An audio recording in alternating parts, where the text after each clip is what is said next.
구독자가 무려 48만 명이 넘습니다. 와우. 우리나라 기상 데이터는 물론이고 해외 기상청 자료까지 분석해서 날씨에 대해 올리고 있는 소박사TV의 소원주 선생님이세요. 연결해서 이번 주 날씨 이슈 짚어볼게요. 안녕하세요. 안녕하세요. 예, 선생님. 저희 태풍 하나 지나가고 이번에 7호 태풍 란이 온다면서요. 이 행보가 네네. 어떻게 될까요? 지금 태풍 7호 란은 우리나라에는 오지 않고요. 아, 네. 지금 일본을 향하고 있는데, 네. 태풍 제7호 란의 현재 세기는 강으로 되어 있습니다. 네. 일본 칸사이 지방, 혼슈 중앙의 기반도라는 곳에 남쪽 250km 해역을 시속 15km 속도로 북서진하고 있습니다. 그리고 8월 15일 화요일 내일이죠. 네네. 10시경에 육지에 상륙할 것으로 예상됩니다. 네. 그리고 하루 정도 걸려서 일본 칸사이 지방을 관통해서 8월 16일 수요일 아침에 동해로 빠져나옵니다. 아. 태풍이 동해로 빠져나간 다음에는 편서풍을 타고 빠르게 이동합니다. 그리고 홋카이도를 거쳐서 북동진하고 온대 저기압이 되어 소멸합니다. 우리나라에 거의 영향은 없지만 동해에 파도가 높을 것으로 예상됩니다. 예, 현재 네네. 현재 피서철이고 네네. 동해안 해안가에 많은 사람들이 모일 것으로 예상됩니다. 네. 그 점 조심하셔야 할 것 같습니다. 네. 말씀해 주신 경로를 보니까 우리나라 본토로 올라오진 않는데 동해안에 영향이 있다. 그러니 거기 휴가 가신 분들 조심하셔야겠다 말씀을 해 주셨어요. 네. 그러면 이전에 지나간 6호 태풍 카눈은요. 이 카눈의 특징은 어떤 태풍이었다고 봐야 할까요? 예, 그 앞에 제6호 태풍 카눈이 여러 가지 기록을 남겼습니다. 네. 첫째로 강풍력 직경이 1000km 이상의 대형 태풍이었습니다. 두 번째로 경로 예측이 무척 어려웠고 변칙적으로 이동한 태풍이었습니다. 아. 동중국해에서 중국에 상륙할 것으로 당초에는 예상되었지만 유턴을 해서 오던 길을 되돌아가기도 했습니다. 그리고 일본 큐슈 남쪽 해역에서 갑자기 왼쪽으로 급 핸들을 꺾어서 우리나라로 올라왔죠. 네. 세 번째로 이동 속도가 매우 느린 태풍이었습니다. 이동과 정체를 수차례 반복했고 그때마다 태풍의 경로가 바뀌기도 했습니다. 네 번째로 태풍의 수명이 길었던 장수 태풍이었습니다.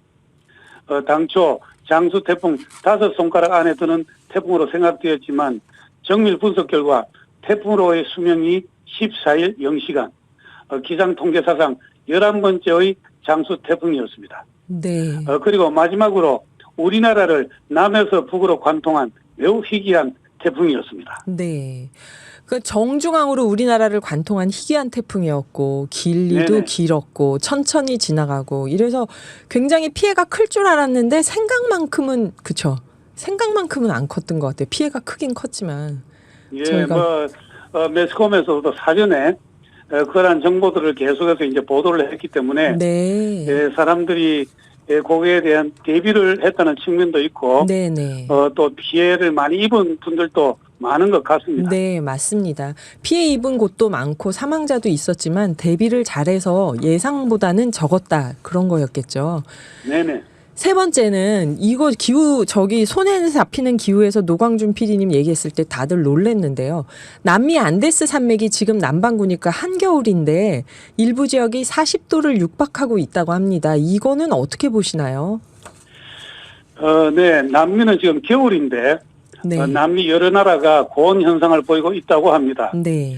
안데스 산맥 서쪽의 칠레뿐 아니라 안데스 산맥 동쪽의 아르헨티나도 30도 이상의 폭염이라는 그러한 보도가 있었습니다. 네네. 남미가 폭염에 휩싸인 이유가 파라과이를 중심으로 강력한 고기압이 발달했고 네. 열도음을 형성했기 때문이라는 분석들을 하고 있습니다.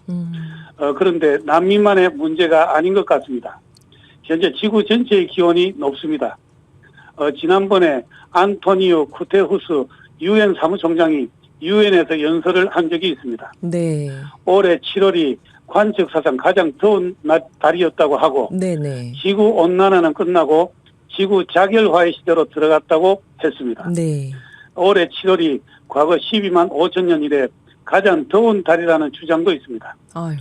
그 외에도 남극 빙하가 극적으로 줄어들고 있고 북대서양의 6월의 해수온이 관측사상 최고 기온을 기록하기도 했습니다. 네. 지구는 확실히 더워지고 있다고 말할 수 있을 것 같습니다. 그렇죠. 이게 남미만의 문제가 아닌데 남미에서 이런 고온 현상이 일어났다고 하니까 이 남미가 겨울인데 이 정도면 어떻게 되는 거지 하고 다들 당황했던 것 같아요. 네네. 이런 기후 변화에 따라서 태풍은 앞으로 어떻게 달라질 거라고 보시나요? 올해는 이미 엘니뇨가 발생을 했습니다. 네. 엘니뇨의 해는 여름이 덥지 않고 냉하, 여름이 그렇게 덥지 않다고 그렇게 예측을 했는데 네. 올해는 그렇지 않습니다. 올해 초까지 라니냐가 계속되고 있었고 네. 그 여파가 아직 남아 있습니다. 네네. 엘니뇨이지만 태풍이 많이 발생하는 필리핀 동쪽 해역의 해수온이 완전히 식지 않았습니다.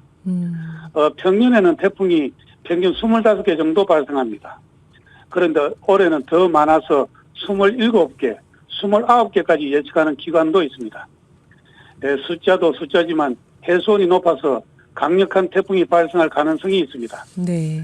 그런 태풍이 우리나라로 오지 않기를 바랄 뿐입니다. 아, 태풍이 숫자도 더 많아지고 해수온이 높아져서 더 강력해지고 있다. 그런 말씀이시죠? 네네. 네. 아유, 이제 뭐 해마다 점점 더 그렇겠네요. 계속 점점 더 뜨거워질 테니까.